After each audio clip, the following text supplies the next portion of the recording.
வணக்கம். இந்திய நிதி செய்திகள் 30 ஜூலை காலை 6 மணி செய்தி அலைவரிசைக்கு வரவேற்கிறோம். இந்த செய்தி அலைவரிசையை உங்களுக்கு வழங்குவது மேகமாலா. இந்திய மற்றும் உலக சந்தைகளின் தாஜா செய்திகளுக்காக எங்களுடன் இருங்கள். சென்செக்ஸ் 77,654.60, 889 PTS, 1.16 விழுக்காடு உயர்ந்தது. அதிக லாபம். HUL 4.84 விழுக்காடு உயர்ந்தது. அதிக நஷ்டம். அதானி போர்ட்ஸ் 3.33 விழுக்காடு குறைந்தது. நிஃப்டி 50 இன்று 24,250.20 1.11 விழுக்காடு ஆக உள்ளது. 1.11 விழுக்காடு உயர்ந்தது. NSE-யின் முன்னணி 50 நிறுவனங்களை கண்காணிக்கிறது. அமெரிக்க பெடரல் ரிசர்வ் வட்டி விகிதங்களை தொடர்ந்து 5வது முறையாக மாற்றமின்றி தக்கவைத்தது. அமெரிக்க பெடரல் ரிசர்வ் அதன் தலைவர் கெவின் வார்ஷ் தலைமையில் பணவீக்க அபாயங்களை எதிர்கொள்ள வட்டி விகிதங்களை மாற்றாமல் வைத்துள்ளது. கொள்கை வகுப்பாளர்கள் எச்சரிக்கையுடன் செயல்பட்டதால் இந்த முடிவைத் தொடர்ந்து வால் ஸ்ட்ரீட் கடுமையான சரிவை சந்தித்தது. வலுவான உள்நாட்டு கொள்முதல் காரணமாக சென்செக்ஸ் மற்றும் நிஃப்டி நேற்று உயர்வுடன் முடிந்தன.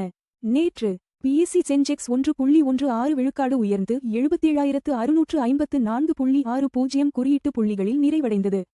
NSE நிஃப்டி 50 குறியீடும் நேற்று 1.11 விழுக்காடு உயர்ந்து 24,250.20 புள்ளிகளில் முடிவடைந்தது. அமெரிக்க டாலர் பலவீனமடைந்ததால் நேற்று தங்கம் மற்றும் வெள்ளி விலைகள் உயர்ந்தன. பெடரல் ரிசர்வ் வட்டி முடிவுக்குப் பிறகு நேற்று தங்கம் 3.17 விழுக்காடு உயர்ந்து ஒரு ட்ராய் அவுன்ஸ் $4,148.90 ஆக நிறைவடைந்தது.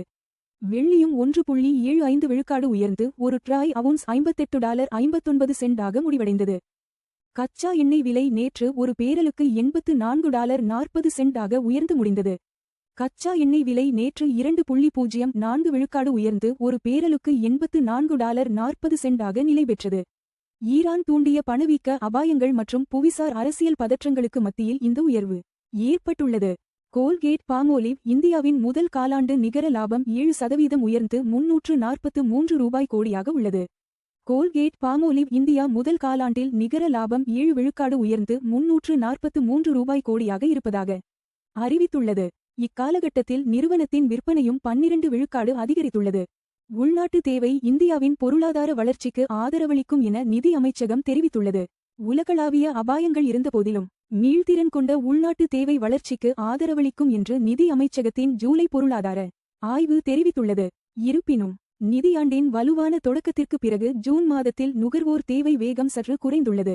எதிர்ப்புகளுக்கு மத்தியில் கடுமையான வினாத்தாள் கசிவு தடுப்பு திருத்த மசோதாவை மக்களவை நிறைவேற்றியது. அரசுக்கும் எதிர்க்கட்சிகளுக்கும் இடையே ஏற்பட்ட மோதல்களுக்கு மத்தியில் கடுமையான வினாத்தாள் கசிவு தடுப்பு திருத்த மசோதாவை மக்களவை புதன்கிழமை நிறைவேற்றியது. பொதுத் தேர்வுகளில் நடக்கும் முறைகேடுகளை தடுப்பதே இந்த மசோதாவின் நோக்கமாகும். அமெரிக்க டாலருக்கு எதிரான இந்திய ரூபாய் மதிப்பு நேற்று உயர்ந்து 95.64 ஆக முடிந்தது. அமெரிக்க டாலருக்கு எதிரான இந்திய ரூபாய் மதிப்பு நேற்று 0.21 விழுக்காடு சரிந்து 95.64 ஆக நிறைவடைந்தது.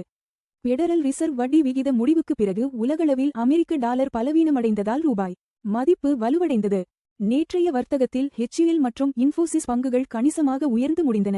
ஹிந்துஸ்தான் யூனிலீவர் HUL பங்கு நேற்று 4.84 விழுக்காடு உயர்ந்து ஒரு பங்கின் விலை $2,117.80 ஆக நிறைவடைந்தது. இன்ஃபோசிஸ் நிறுவனமும் 4.58 விழுக்காடு வலுவான லாபத்தை பதிவு செய்து ஒரு பங்கின் விலை $1,155.60 ஆக முடிவடைந்தது. மே மாத சோதனை சேவை குறியீட்டில் 8 துறைகள் இரட்டை இலக்க வளர்ச்சியை பதிவு செய்துள்ளன. சேவை உற்பத்தி குறியீட்டின் 2வது சோதனை வெளியீடு முக்கிய துறைகளில் பரவலான வளர்ச்சியை காட்டியுள்ளது. மே மாதத்தில் 8 துறைகள் இரட்டை இலக்க வளர்ச்சியை பதிவு செய்துள்ளன. இது வலுவான பொருளாதார செயல்பாட்டை குறிக்கிறது. FD வட்டி விகிதங்கள் $3 கோடிக்கு கீழ். கோட்டக் மஹிந்திரா பேங்க் 7.30 விழுக்காடு. பேங்க் ஆஃப் பரோடா 7.15 விழுக்காடு. பஞ்சாப் நேஷனல் பேங்க் 7.10 விழுக்காடு. HDFC பேங்க் 6.60 விழுக்காடு. தங்கம் $4,148.90 3.17 விழுக்காடு ஒரு ட்ராய் அவுன்ஸுக்கு தோராயமாக சமம். 1,27,567 ஒரு 10 கிராம். தங்கம் விலை 3.17 விழுக்காடு உயர்ந்தது. முந்தைய முடிவு $4,021.50 இலிருந்து. தங்கம் விலைகள் உலக தேவை, டாலர் வலிமை மற்றும் பணவீக்க எதிர்பார்ப்புகளை பிரதிபலிக்கின்றன. வெள்ளி $58.59 1.75 விழுக்காடு ஒரு ட்ராய் அவுன்ஸுக்கு தோராயமாக சமம். $1,801 ஒரு 10 கிராம். வெள்ளி விலை 1.75 விழுக்காடு உயர்ந்தது. முந்தைய முடிவு $57.58 இலிருந்து. வெள்ளி விலைகள் தொழில்துறை தேவை. சூரிய ஆற்றல் மற்றும் மத்திய வங்கி கொள்கைகளுடன் தொடர்புடையவை. WTI கச்சா எண்ணெய் $84.40 2.04 விழுக்காடு ஒரு பேரலுக்கு வர்த்தகமாகிறது. எண்ணெய் விலை 2.04 விழுக்காடு உயர்ந்தது. முந்தைய முடிவு $82.71 இலிருந்து. கச்சா எண்ணெய் விலைகள் இந்தியாவின் எரிபொருள் செலவு மற்றும் பணவீக்கத்தை கணிசமாக பாதிக்கின்றன. $95.64.21 விழுக்காடில் இந்திய ரூபாயுடன் வர்த்தகமாகிறது. 21 பைசா விழுக்காடு வலுவானது. முந்தைய முடிவு $93.84 இலிருந்து. பலவீனமான ரூபாய் இறக்குமதி செலவுகளை அதிகரிக்கிறது. ஆனால் ஐடி மற்றும் மருந்து ஏற்றுமதியாளர்களுக்கு பயனளிக்கிறது. LPG சிலிண்டர் விலைகள் முக்கிய நகரங்கள். சென்னை $957.50 $3106. பெங்களூரு $944.50 $3021. ஹைதராபாத் $994 $3191. ஆந்திர பிரதேசம் $966.50 $3128. இந்திய நிதி செய்திகளை பார்த்ததற்கு நன்றி. தினமும் காலை மற்றும் மாலை 6 மணிக்கு எங்கள் செய்திகளை பார்த்துக் கொண்டே இருங்கள். லைக், ஷேர் மற்றும் சப்ஸ்கிரைப் செய்யுங்கள்.